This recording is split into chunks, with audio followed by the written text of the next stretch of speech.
Hello and welcome to MindShifters Radio. I'm Tim Hayes. I'm your host for the first hour. And today is Thursday, September 19th, 2024. As I mentioned, the second hour today is going to be a replay of a show that Jeanie has requested me to play. And if nobody else has any comments, we can go right into that. We're only about 4 minutes before the end of the first hour, and the second hour today is going to be a discussion or a replay of a show in which the primary topic was, what does Michael mean when he say holding space for somebody, holding a loving space? So that's what's coming. As always, we're grateful to everyone who's joining us here today, whether you're listening live or through the archives, as we spend another couple of hours teaching and supporting people in using some of the most powerful, effective, efficient, and accessible tools I've ever encountered. These tools are available absolutely free on the Internet through the tireless efforts of Dr. Michael and Jeanie Ryce. On the website, whyagain.org. If you go to that website and click on the Start Here link in the upper left-hand corner, it will take you to a page where you can download and read Chapter 24 of Dr. Michael Ryce's book. His book is titled, Why Is This Happening to Me Again?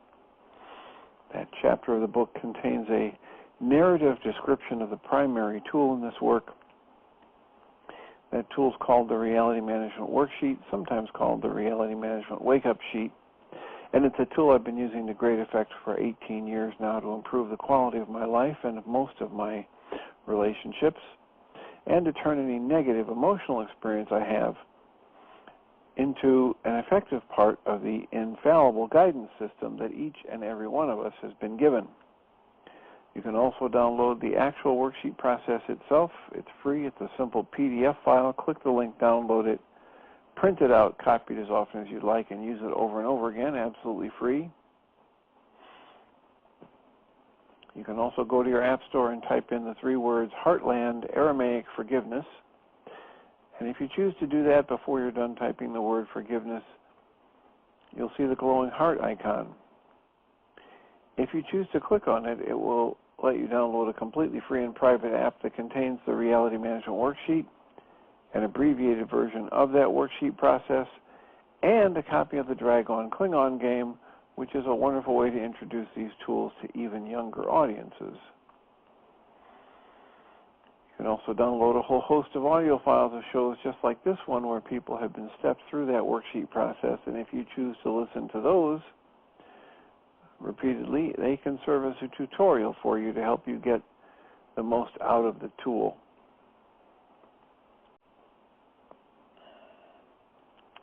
And we hope people do that soon and often, primarily because it's been our experience that it improves the quality of people's lives and relationships when they use these tools. And secondarily, it tends to prompt comments, questions, answers, testimonials, and if you have any of that to share with us, you can either email us. You can email me at tjh@mindshifters-academy.org, or you can email Jeanie at jeanie@whyagain.org, whyagain.org, or you can give us a call if you happen to be available to call us live during the show. And we really appreciate when people do that because it makes it far easier for us to live into our intention with this work. The intention with this work is to be of service. That's the reason Michael and Jeanie are spending all the money they spend on it and rearranging their schedule 5 days a week to be here to help. What Michael used to say is to help make these tools available to every mind, heart, and being on the planet, whether they had any money to pay for it or not. And his guidance over the years has been that that's his purpose in life. That's part of his secondary purpose. And so he's pursuing that with whatever energies he can muster to do that, and you can assist him in that by showing up here on your own or forwarding this information to others that you think might benefit from it. So we're engaging in talking about these tools. We're engaging in reading other things that are similar and have a lot of overlap and presenting those, and we're talking about them or showing videos or audios of this kind of work in our support groups. And one of the reasons for that is that in the very first 4-hour audio of Dr. Michael Ryce's teachings that I was given by a friend of mine from high school years ago, Michael talked about how when you're faced with learning something new, and something that has depth to it and that is different than anything that you've been exposed to before. Michael said the more different ways you hear about it from more different perspectives, the quicker you will understand what there is to learn, and the deeper your knowledge will be, the deeper your understanding will be. So in that original talk, he said, so we're going to talk about this work from a psychological perspective, from a hard science physics perspective, from a religious perspective, from a social perspective, and by the time you're done hearing about what all of these different disciplines have to say about this process, or the core of a process like this,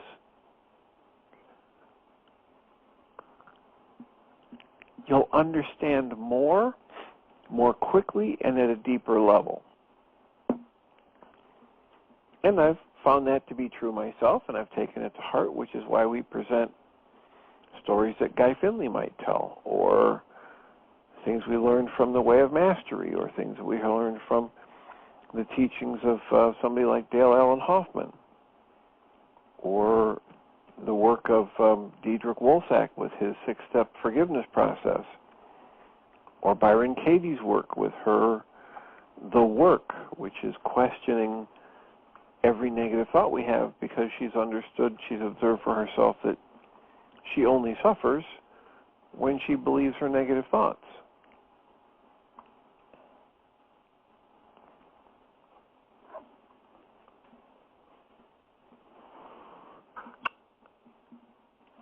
I had somebody email me this morning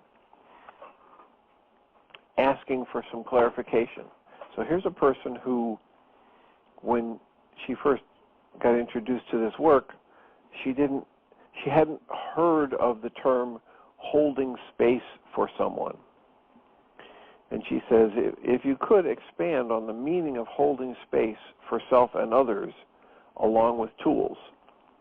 What things can one say in the midst of a conflict to hold space while being mindful about the process of rescuing or enabling, along with some examples?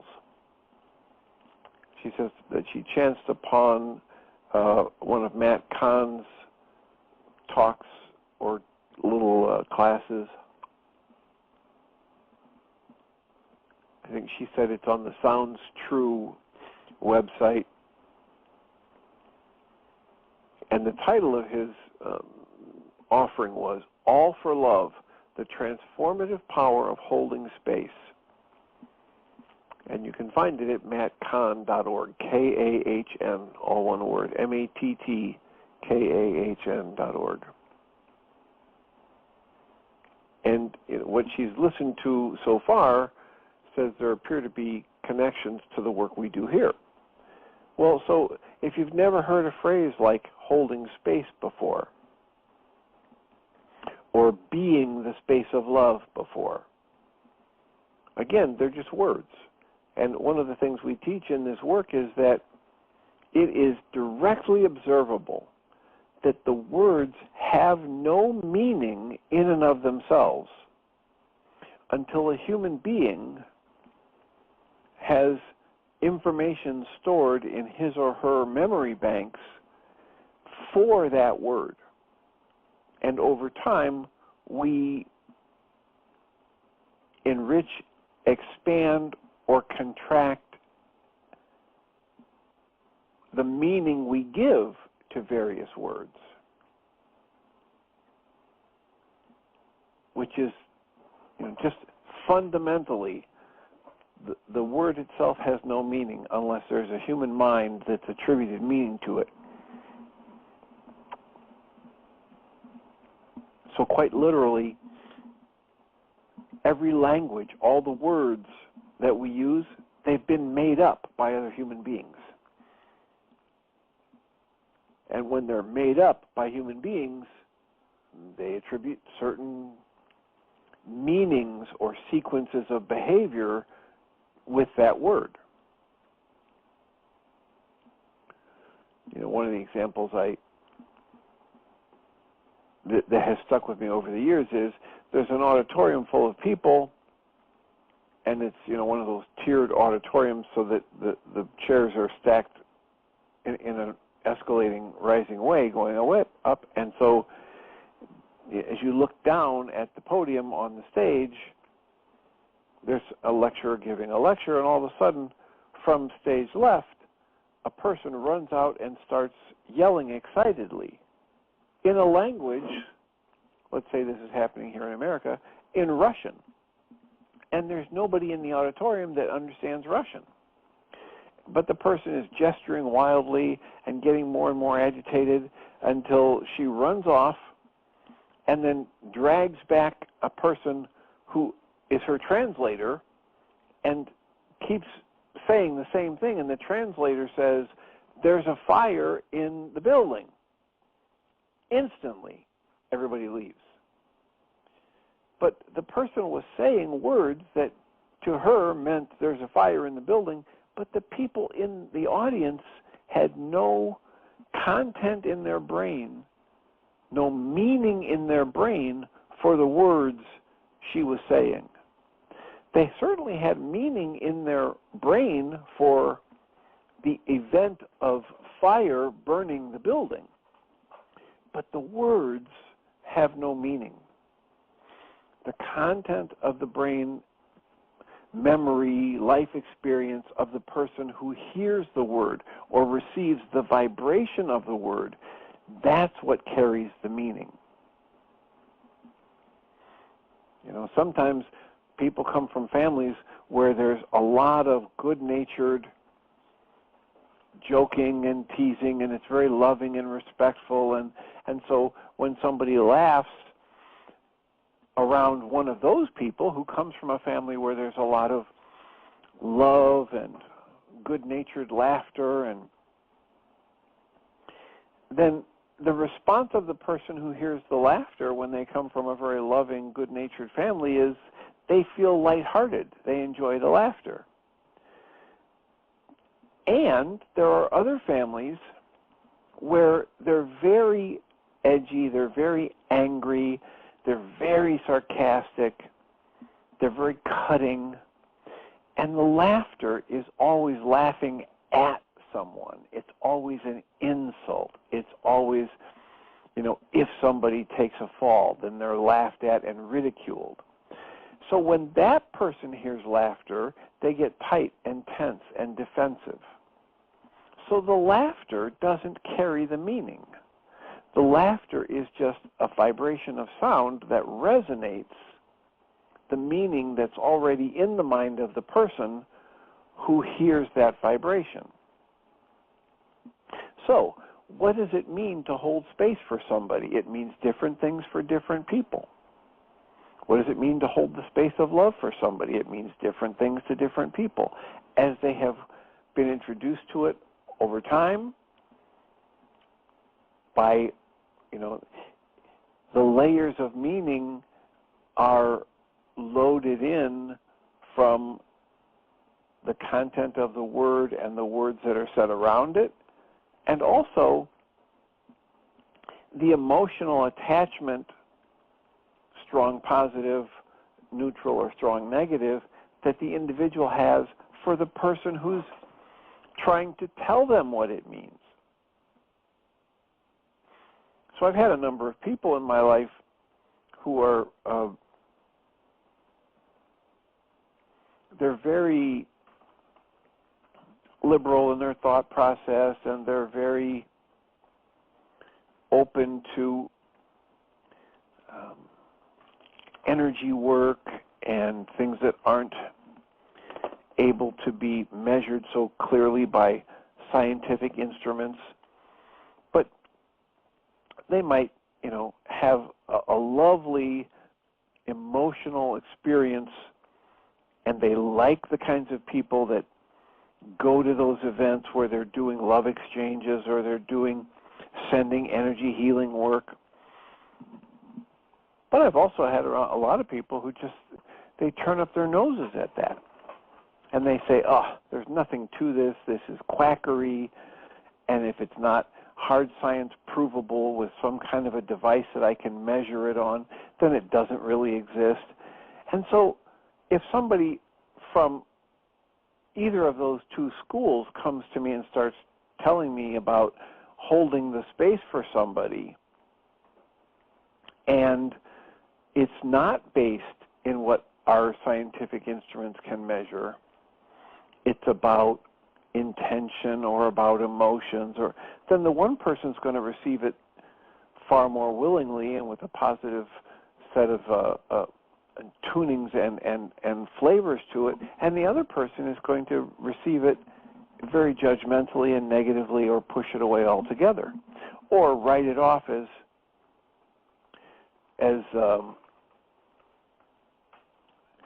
worse than useless, right? Harmful because it distracts people from the real science and what's really going on.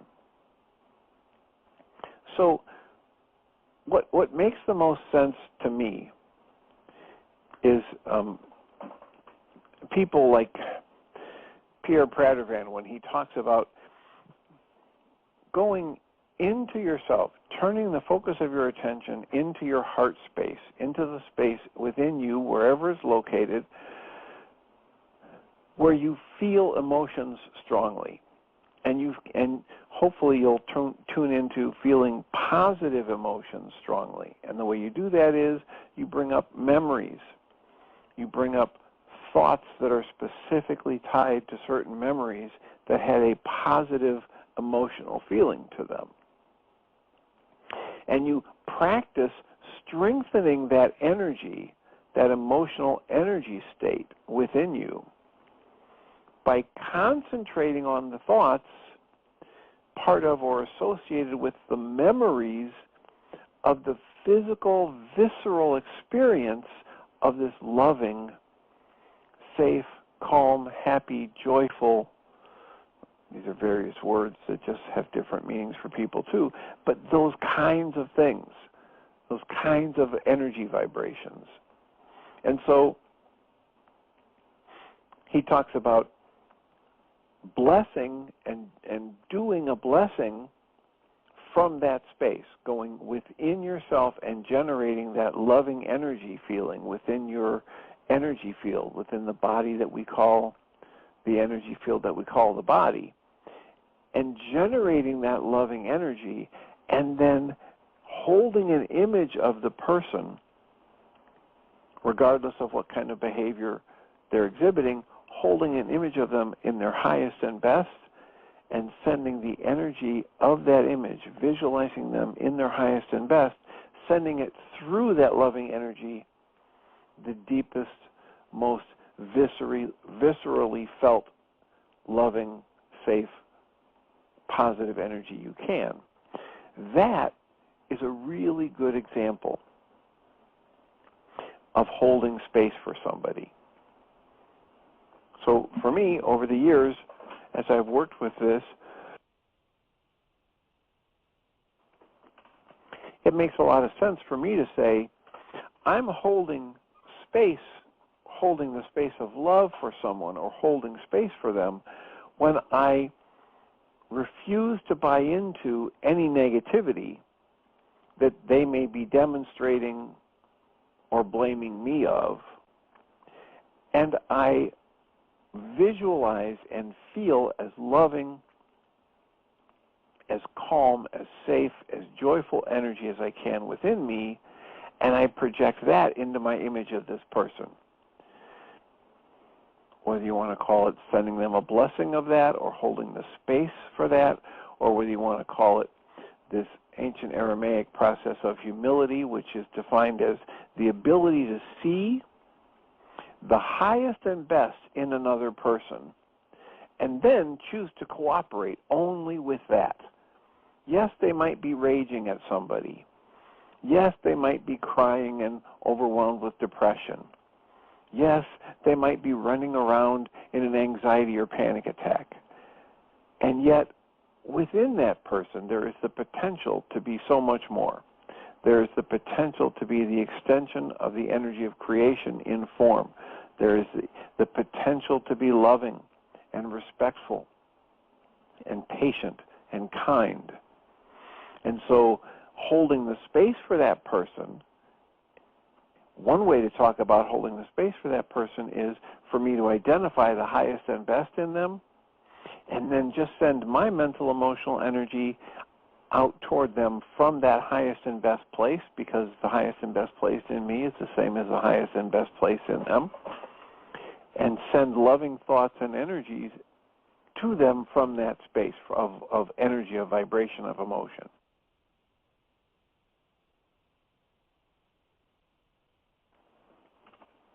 So that's one way to think about holding space for someone. It weaves into the ancient Aramaic definition for humility. It dovetails very nicely with things that Guy Finley talks about and Matt Kahn talks about. And it's really something that over the years I've had to work a lot at, because it's not something I was trained to do. It's not something my culture holds out as a priority. It's not something that rarely in groups, whether it was classes or individual group meetings, was I encouraged to do that with and for other people. And so it's a practice of where I focus my mind energy, and a practice of alertness and sensitivity to what I'm focusing that mind energy on, because as we talk about so often in this work, what I focus my thought energy on amplifies whatever I'm focusing it on. Mike Dooley says, thoughts become things, so choose the good ones. The Way of Mastery says, you don't experience anything that you haven't chosen. You experience only the effects of your choice. So choose to focus on loving thoughts. You start to have the experience of the energy fields shifting in you towards loving, towards peaceful, calm, gentle, towards appreciation, towards gratitude.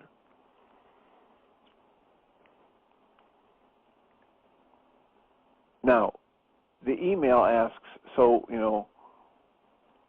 are there examples? Are there tools for doing that? Well, I suppose that the tools, if someone was to ask me, what tools can I use for this, the primary tool is the choice of where I focus my thought. The primary tool is my willingness. The primary tool is vigilance. The primary tool is my choice, and I don't have to buy into the image somebody else is holding for themselves or me.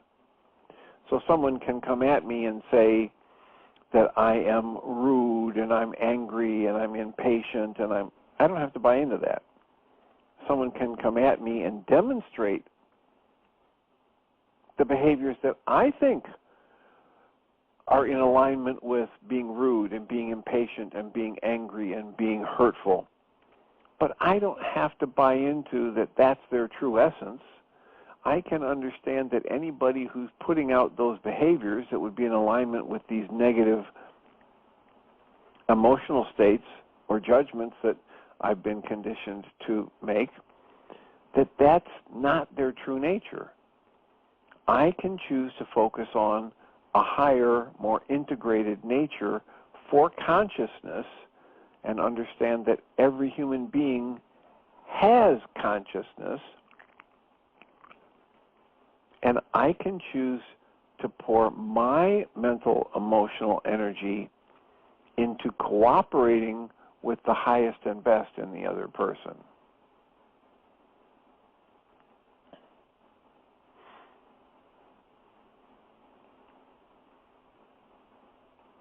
You know, one of the things we talk about extensively in my work in the private practice and in the support groups is that whatever comes out of somebody's mouth is about them, not about the people around them or the world around them.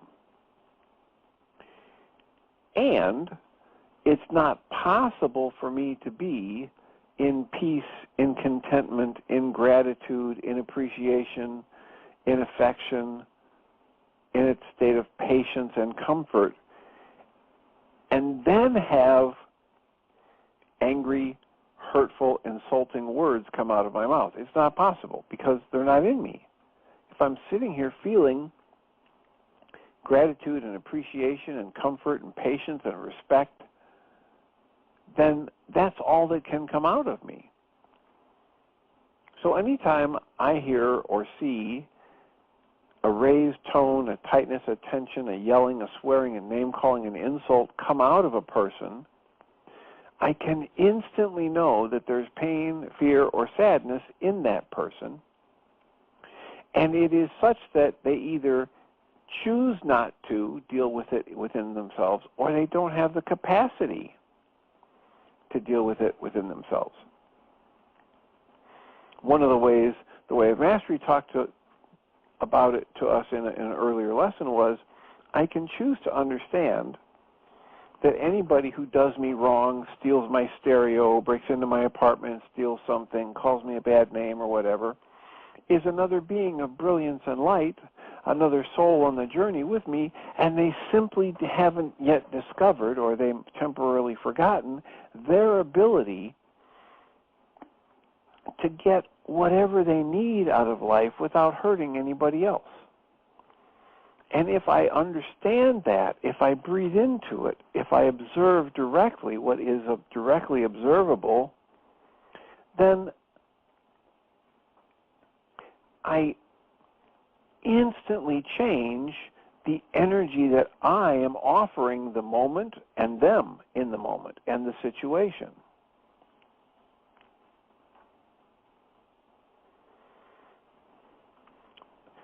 If I understand that if I go to judgment, if I go to a negative emotion, if I go to anger or fear or sadness in relation to another person, I'm feeling those things, and it's not caused by anything outside of me. We're just reading about this in Lesson 17. 100% responsibility for every emotion I experience.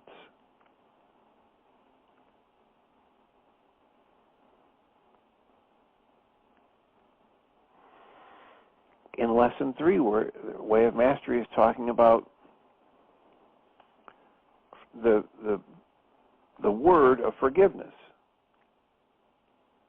And the word of forgiveness defined in Lesson 3 as forgiveness means to choose to release another from the perceptions you have been projecting upon them.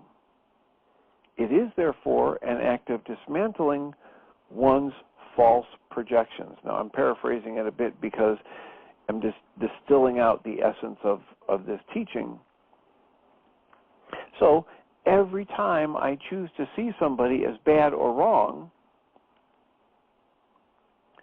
I could choose instead the insane way of looking at them according to the world, and looking upon that person as one who's just done an act as a brother or sister who is crying out for help and healing. What if I chose to look upon them as one who does not know how to live in this world without being of the world, one who does not know the way to dismantle their false perceptions, the way to self-forgiveness, one who does not know the truth of the light that lives within them, one who does not recognize their great power to create whatever they want in a way that's not hurtful to anyone else. If I chose to look upon them with compassion rather than reactivity, that is for me, that's a wonderful definition of holding space. I choose to see them as being just like me. Holding space, another way to talk about holding space is one of my favorite definitions for the word namaste. And I read this in one of the Ram Dass books back in the 70s. And he says, namaste. I honor the light within you. I honor the place in you of light and peace and love. I honor that place in you where when you go to that place in you and I go to that place in me, there's only one of us. Namaste. So if I hold on to that recognition that we are all sparks of the same light of consciousness, and we're all traveling around in this energy field within energy fields within energy fields, and none of us knows at an intellectual level much of anything compared to all that's going on in each and every moment. That's another good definition for me of holding the space of love or holding space for someone. Another way I talk about it is to say the only significant difference between me and you or anybody who's ever lived is the degree to which we're able to live in the realization that we are all the same. And for those who know the word koan, that's a koan. How can the only difference be that we're all the same? The only difference between you and anybody who's ever lived is the degree to which you and or those people around you are able to live in the realization that we are all the same. That's another definition of holding the space for someone, holding the space of love, seeing that all there is creation, which is another word for love. All there is the energy that's giving rise to consciousness, that's giving rise to everything physical, that's giving rise to every thought and every emotion and every physical sensation you have. It's all part of the flow of life. And being able to be aware of that in the moment, rather than being distracted by, well, there's a pain in my toe, or I keep having thoughts about how bad this divorce is going to be, or I keep having thoughts about how little money there is in my checking account, or I keep having thoughts about what I heard this person say the other day about psychologists being idiots, and I'm chewing on it like a dog with a bone angrily. Rather than focusing on any minute aspect of life or my experience of life, if I step back and breathe and soften and open myself to questioning, how might I be a part of the flow of life in this moment in a way that leads to compassion, gratitude, appreciation, patience, healing, strength, connection, awareness. How might I ... How might I be a blessing for myself and others? That's another mechanical way to keep my thoughts focused on holding the space of love, holding space for someone. I can repeatedly ask, what's mine to do here to bless myself and others? What's going on here that is on the periphery of my senses that I might tune into that would allow me to be more respectful, more patient, more compassionate. All of these things, I would say, are things that are in the folder in my mind labeled holding space or holding the space of love for someone or sending someone a blessing.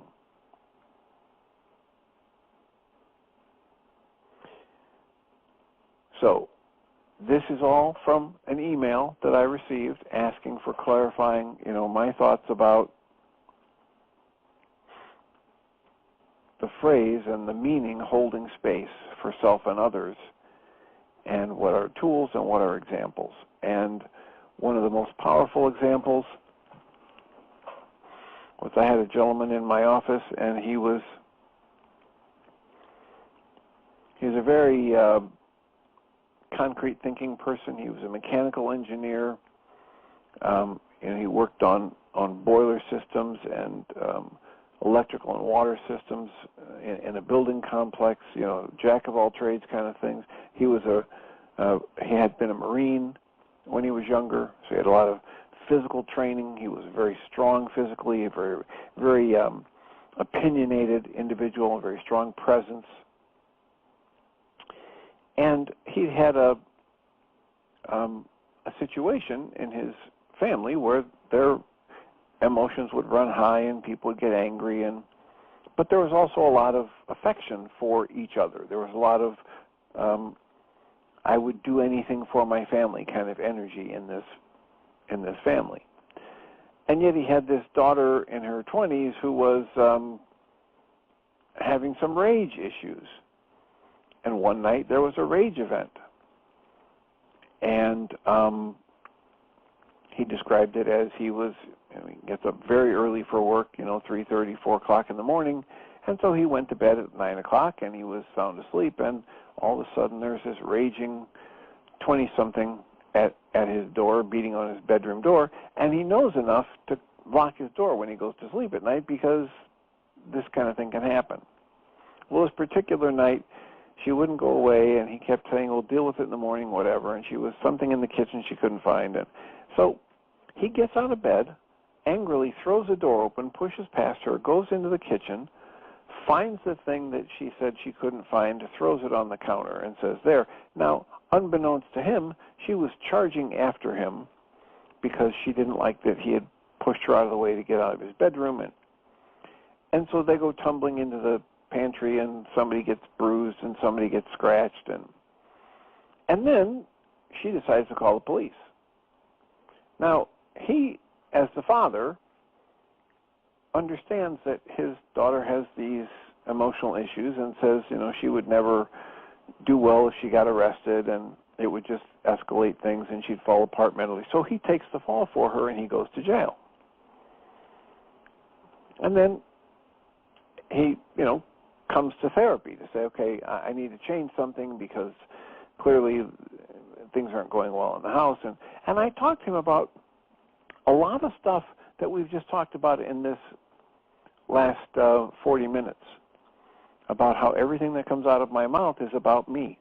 And if there's anger or fear or sadness coming out of my mouth, any kind of insult or yelling or swearing or name-calling coming out of my mouth, it means there's pain, fear, or sadness inside of me. And we started talking about breathing and focusing inside and asking, how am I creating this emotion? It talked about these things, and I said, now, do you understand how if you were doing these things, the next time this kind of situation comes up with your daughter, it would be different. And he looked at me like I had 3 heads, right, because it's maybe our second session. And so I said, well, imagine it this way. Imagine that you're in the bed sleeping, and you're awakened because there's loud noises out in the hallway, just outside your door. And you shout from your bed, I'm trying to sleep here, please be quiet. And there's more ruckus outside. And so you go and you throw open the door and you find your daughter writhing on the floor in pain. And the swearing and the crying out is because she's in pain. Would you yell at her to shut up because you have to go to sleep, because you have to work in the morning? And he almost launched out of his chair at me. I love my daughter, and his fists were clenched like he's ready to punch me for even insinuating that he might ignore his daughter's pain. And so I said, okay, I get that about you, that you do love your daughter. Now, imagine this. Imagine that you're lying in bed and she's yelling at you, but you've had this input that if she's yelling and swearing and name-calling, it means there's pain, fear, or sadness in her. And so instead of being angry that she's waking you up, you open the door and say, honey, what's the matter? How can I help you? When she's yelling at you and swearing at you. Because if she's yelling and swearing at you, it means she is in pain. It's just not the kind of physical pain that we had in the previous example where she's rolling around on the floor. It's mental, emotional, very real pain that people are feeling when they're expressing anger and swearing and name-calling.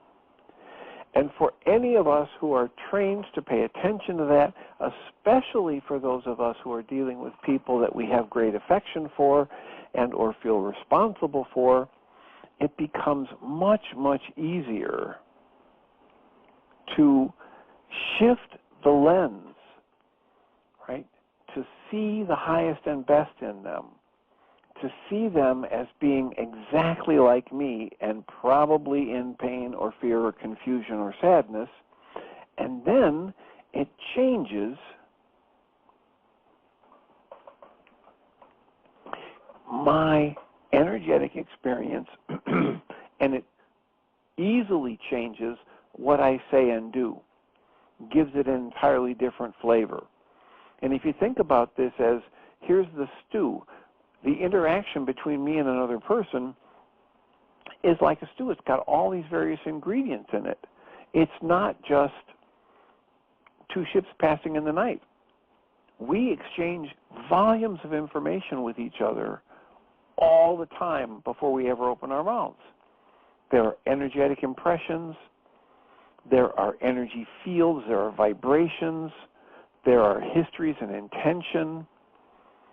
There's the resonance of my pain or the resonance of my joy that radiates out from me and interacts with the energy fields of the other people around me. This is very real.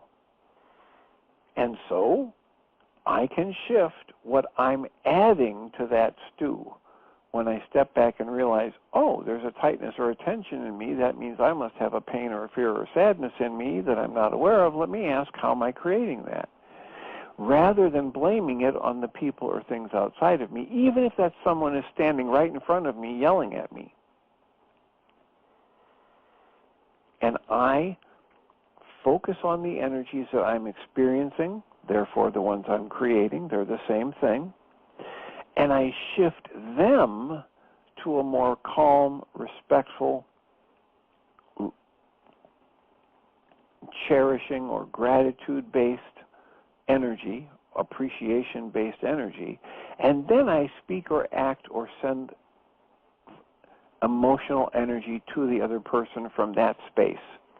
That's all part of, in my mind, the meaning behind the phrase holding space for someone, or holding the space of love for someone, or namaste, or understanding that we're all beings of brilliance and light. Every one of us is a being of brilliance and light, and we're either acting from the direct awareness of that being, or we've temporarily forgotten or yet to discover our true nature.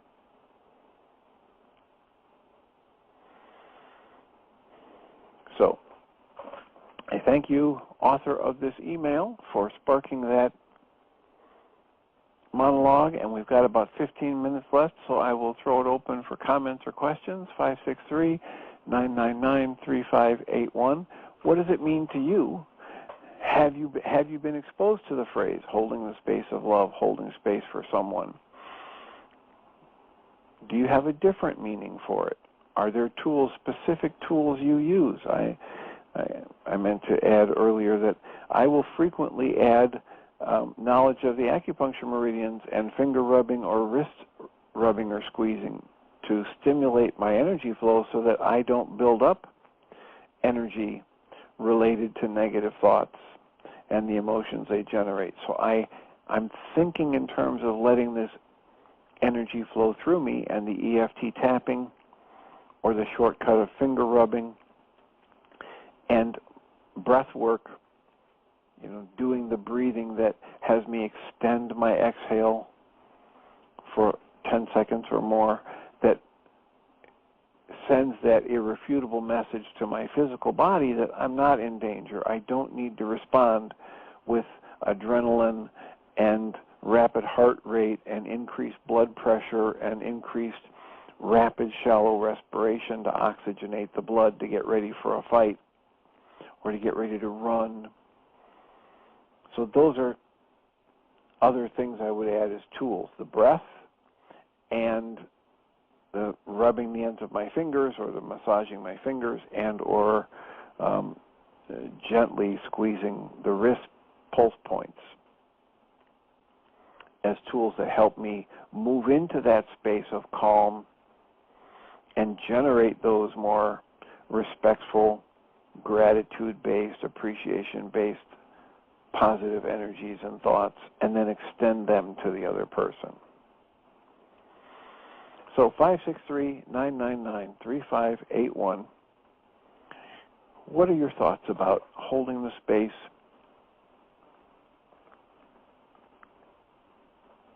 holding the space of love for someone, being the space of love for someone? Area code 610, is this Susan? Yeah, it's a very good email and a very good talk.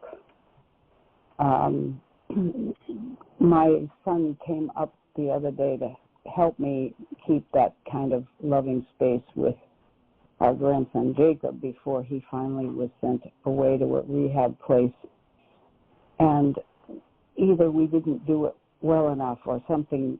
We were gentle with him and saying things like, you are under great stress now. This must be very hard. And he was there was really nothing we could say that would be perceived by him as holding a loving space. He would yell at us like we're manipulating him, we're trying to control him. The background on him is that he tends to trust strangers more than family members, which is what his father did. His father had a tremendous charm, and he was very bright, and he could attract people. But once they were on an inner circle, a very inner circle, like his wife, suddenly he didn't trust anymore, and a different side of his personality. It was really like two people. And his two oldest sons seem to have taken this on, but the middle one, the second to the oldest, we're afraid that maybe he just can't. Hang on one sec. Tim, can you handle that? Yeah. Okay.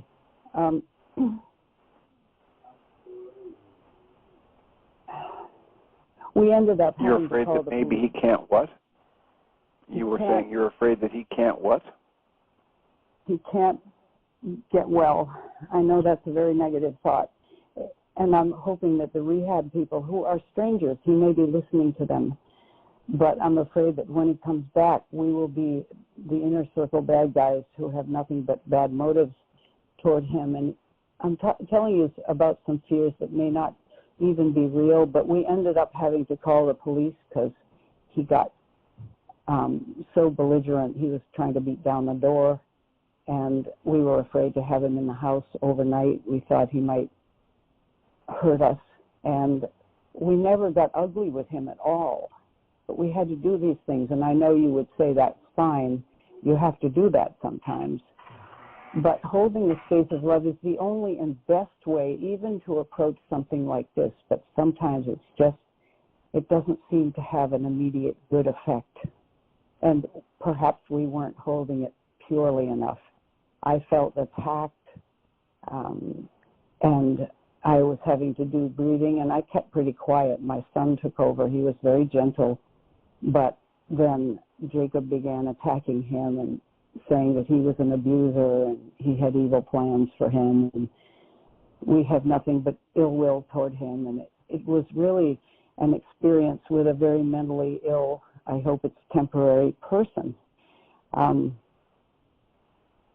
So anyway, I'm just adding that even though everything you said I will continue to do, but sometimes it's really hard and it doesn't have obvious good outcomes. I'm glad you went back to that. It doesn't have obvious good outcomes, and I'm put to mind of those world-class philosophers, the Rolling Stones, and they wrote how you can't always get what you want, but you try sometimes. Right. You just might find you get what you need. Well, so it didn't work out the way your mind told you it should work out, and yet you don't know. It might have been the perfect thing, right? It might have been the perfect thing to call the police, to have them get involved. It might be the perfect thing that your grandson needs to move to the next level of healing for him. We don't know these things. Yeah. And so rather than being in the space of saying, because I didn't get what I wanted in the moment, because I wanted this person to resonate with the love I was sending and just make it be a love fest right then and there and dramatically change their behavior, because that didn't happen, I say it didn't work. I have really, really confined and constricted this expansive moment of the flow of creation down to a few tiny bits that my mind can understand.